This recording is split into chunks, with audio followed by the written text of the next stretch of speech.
السلام عليكم ورحمة الله وبركاته.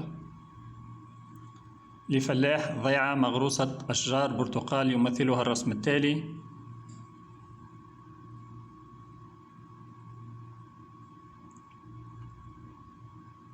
أثبت أن قيس مساحة هذه الضيعة بالهكتار هو 4. أثبت أن قيس مساحة هذه الضيعة بالهكتار هو 4. تحتل الشجرة الواحدة مساحة معدلها بالمتر المربع 40، وتنتج كمية من البرتقال معدلها بالكيلوغرام 70. باع الفلاح محصوله على رؤوس الشجر بثمن قدره بالدينار 0.350 للكيلوغرام الواحد. تحتل الشجرة الواحدة مساحة معدلها بالمتر المربع 40، وتنتج كمية من البرتقال معدلها بالكيلوغرام 70. باع الفلاح محصوله على رؤوس الشجر بثمن قدره بالدينار 0.350 للكيلوغرام الواحد. احسب بالهكتار ثمن بيع كامل محصول البرتقال. احسب بالهكتار ثمن بيع كامل محصول البرتقال. توزعت مصاريف الفلاح على النحو التالي: مصاريف اليد العاملة بالدينار 3600. مصاريف السقي والتسميد والمداواة 20% من ثمن بيع المحصول. توزعت مصاريف الفلاح على النحو التالي: مصاريف اليد العاملة بالدينار 3600. مصاريف السقي والتسميد والمداواة 20% من ثمن بيع المحصول. احسب بالدينار الدخل الصافي للفلاح من هذه الصابة. احسب بالدينار الدخل الصافي للفلاح من هذه الصابة. لكم بعض الدقائق لإنجاز هذه المسألة، ثم بعد ذلك نعود معا إلى الإصلاح.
نعود إلى الإصلاح.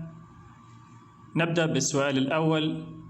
أثبت أن قيس مساحة هذه الضيعة بالهكتار هو 4.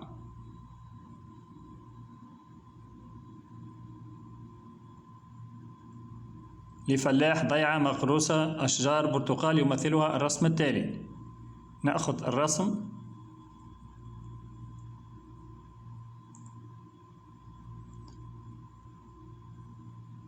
الضيعة متكونة من مثلث قائم الزاوية. الضلع الأول المجاور للزاوية القائمة يساوي 200 متر، والضلع الثاني المجاور للزاوية القائم 150 متر، وشبه منحرف قاعدته الكبرى 125 متر وقاعدته الصغرى 75 متر وارتفاعه 250 متر. نلاحظ هنا أن الضيعة متكونة من جزئين، جزء مثلث قائم الزاوية وجزء شبه منحرف.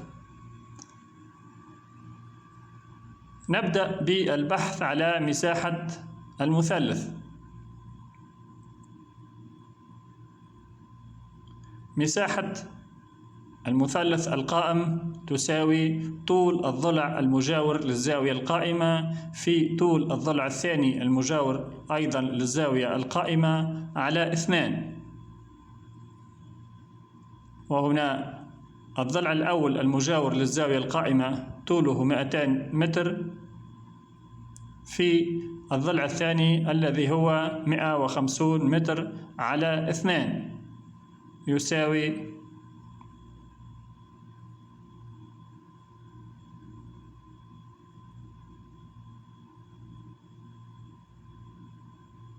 يساوي 30,000 على 2 تساوي 15,000 متر مربع. مساحة المثلث تساوي 15,000 متر مربع. هذه مساحة الجزء الأول من الضيعة.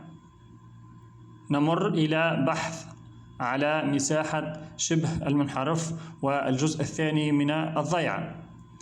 مساحة شبه المنحرف تساوي القاعدة الصغرى مع القاعدة الكبرى في الارتفاع على 2. مساحة شبه المنحرف تساوي القاعدة الصغرى مع القاعدة الكبرى في الارتفاع على 2. وهنا القاعدة الكبرى تساوي 125 مع القاعدة الصغرى التي هي 75 متر في الارتفاع الذي هو 250 متر على 2 تساوي 125 مع 75 200 في 250 على 2.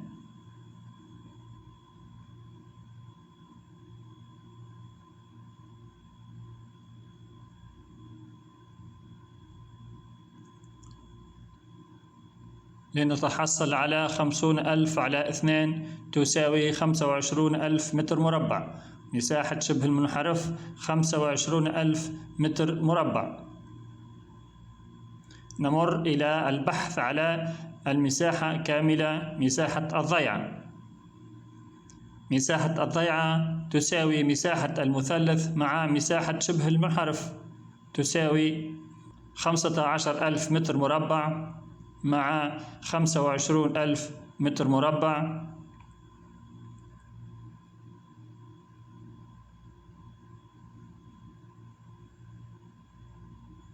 تساوي 40,000 متر مربع. مساحة الضيعة تساوي 40,000 متر مربع.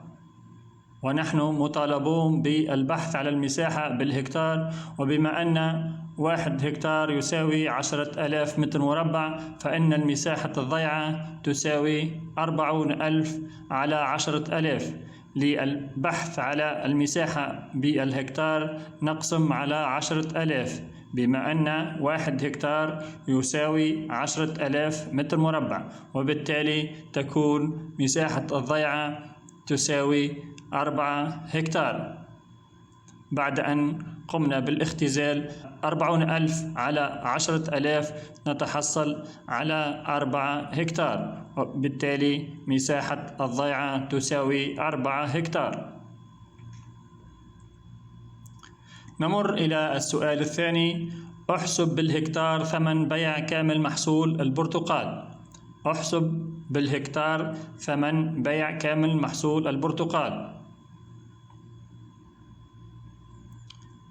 تحتل الشجرة الواحدة مساحة معدلها بالمتر المربع 40، وتنتج كمية من البرتقال معدلها بالكيلوغرام 70. باع الفلاح محصوله على رؤوس الشجر بثمن قدره بالدينار 0.350 للكيلوغرام الواحد. نأخذ المعطيات. معدل المساحة التي تحتلها الشجر الواحد 40 متر مربع. معدل إنتاج الشجرة الواحدة 70 كيلوغرام. ثمن بيع المنتوج 0.350 دينار للكيلوغرام الواحد. فما هو ثمن بيع المحصول بالهكتار؟ نمر إلى رسم بياني لتوضيح المسألة. الشجرة معدل المساحة التي تحتلها 40 متر مربع، وبالتالي مطالبون بالبحث على عدد الأشجار بالهكتار الواحد، بما أن الشجرة تحتل 40 متر مربع، وبالتالي يمكننا البحث على عدد الأشجار بالهكتار الواحد. وكذلك بما أن معدل إنتاج الشجرة الواحدة 70 كيلوغرام، ولدينا عدد الأشجار بالهكتار الواحد، فبإمكاننا الوصول إلى معدل الإنتاج بالهكتار الواحد. إذا توفر لدينا معدل إنتاج الشجرة الواحدة الذي هو 70 كيلوغرام وعدد الأشجار بالهكتار الواحد، سنتحصل على معدل الإنتاج بالهكتار الواحد. ثم إذا توفر أيضا لدينا ثمن بيع الكيلوغرام الواحد من المنتوج، والذي هو 0.350 دينار، مع معدل الإنتاج بالهكتار الواحد، سنتحصل على ثمن بيع المحصول بالهكتار الواحد. وهنا وصلنا إلى ثمن بيع المحصول بالهكتار الواحد. نبدأ بالبحث على عدد الأشجار بالهكتار الواحد من خلال معدل المساحة التي تحتلها الشجرة الواحدة. يمكن أن نصل أو نجد عدد الأشجار بالهكتار الواحد، والتي هي 1 هكتار على معدل المساحة التي تحتلها الشجرة الواحدة. وهنا 1 هكتار يساوي 10,000 متر مربع، وبالتالي تساوي 10,000 على معدل المساحة التي تحتلها الشجرة الواحدة، والتي هي 40 متر مربع. هنا قد قمنا بتغيير وحدة قيس المساحة من 1 هكتار إلى 10,000 متر مربع، لأن معدل المساحة التي تحتلها الشجرة الواحدة بالمتر المربع، وعلينا توحيد وحدة قياس المساحة.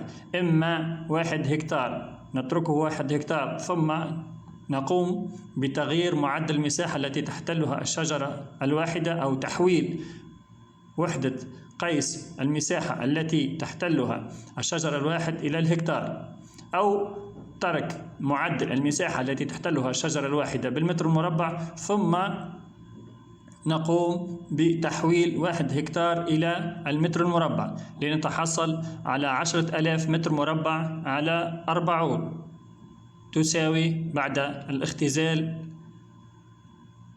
1000 على 4.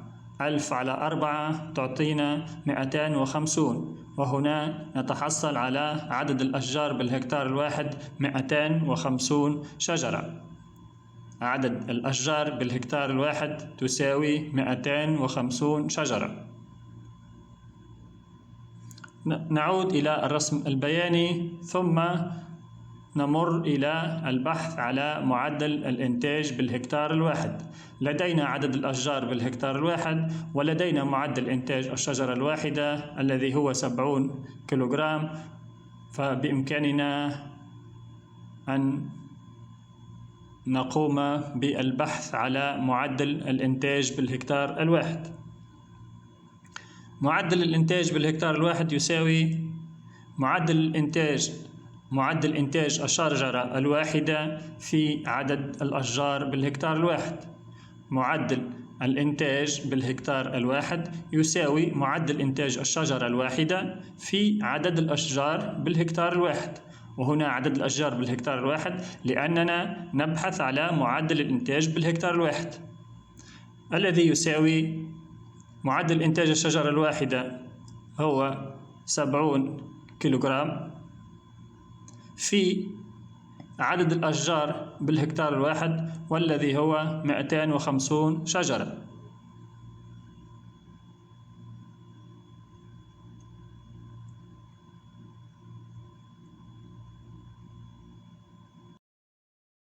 يساوي 17500 كيلو غرام. 17500 كيلو غرام. معدل الإنتاج بالهكتار الواحد يساوي 17500 كيلو غرام. نعود للرسم البياني ونمر إلى البحث على ثمن بيع المحصول بالهكتار الواحد. ثمن بيع المحصول بالهكتار الواحد. الآن لدينا معدل الإنتاج بالهكتار الواحد، ولدينا ثمن بيع الكيلوغرام الواحد من المنتوج الذي هو 0.350 دينارا. ثمن بيع المحصول بالهكتار الواحد يساوي معدل الإنتاج بالهكتار الواحد في ثمن منتوج الكيلوغرام الواحد. معدل الإنتاج بالهكتار الواحد يساوي 17500 كيلوغرام في ثمن منتوج الكيلوغرام الواحد الذي هو 0.350 دينار.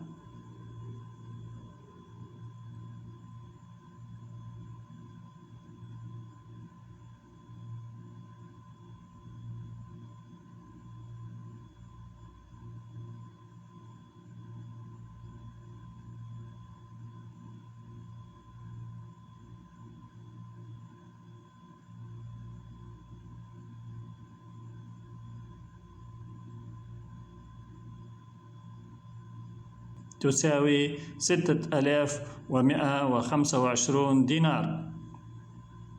ثمن بيع المحصول بالهكتار الواحد يساوي 6125 دينار.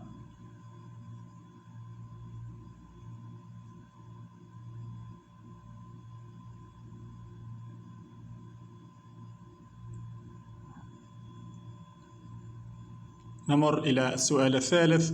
احسب بالدينار الدخل الصافي للفلاح من هذه الصعبة. احسب بالدينار الدخل الصافي للفلاح من هذه الصعبة. الدخل الصافي يساوي ثمن البيع إلا كل المصاريف. الدخل الصافي أو المرابيح تساوي ثمن البيع إلا كل المصاريف. ثمن بيع المحصول بالهكتار الواحد يساوي 6125 دينارا، ومساحة الضيعة تساوي 4 هكتار.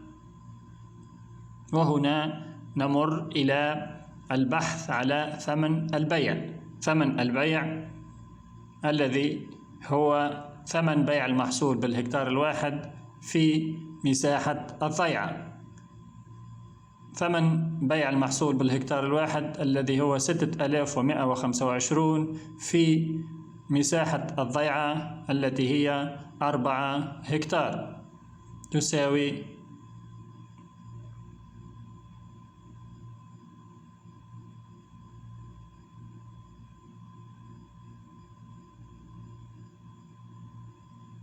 يساوي 24500 دينار. ثمن البيع يساوي 24,500 دينار. نمر إلى البحث على المصاريف. مصاريف اليد العاملة بالدينار 3600. مصاريف السقي والتسميد والمداواة 20% من ثمن بيع المحصول، وبالتالي المصاريف تساوي مصاريف اليد العاملة مع مصاريف السقي والتسميد والمداواة. مصاريف اليد العاملة هي 3600 دينار، ومصاريف السقي والتسميد والمداواة 20% من ثمن بيع المحصول. نمر للبحث على مصاريف السقي والتسميد والمداواة. تساوي النسبة المئوية من ثمن بيع المحصول في ثمن بيع المحصول على 100، وهنا النسبة المئوية من ثمن بيع المحصول تساوي 20%. ثمن بيع المحصول والذي هو 24,500 دينار على 100.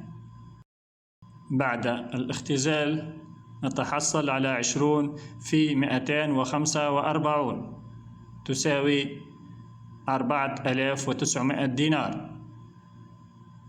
مصاريف السقي والتسميد والمداواة تساوي 4,900 دينار.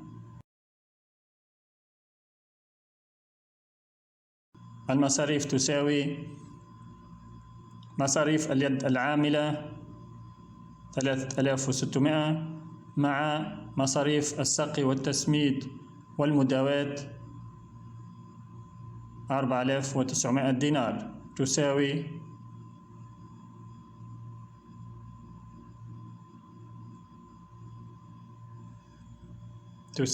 8,500 دينار. المصاريف تساوي 8,500 دينار، وبالتالي نستطيع أن نبحث على الدخل الصافي الذي هو ثمن البيع، وهو 24,500 دينار إلا المصاريف التي هي 8,500 دينار.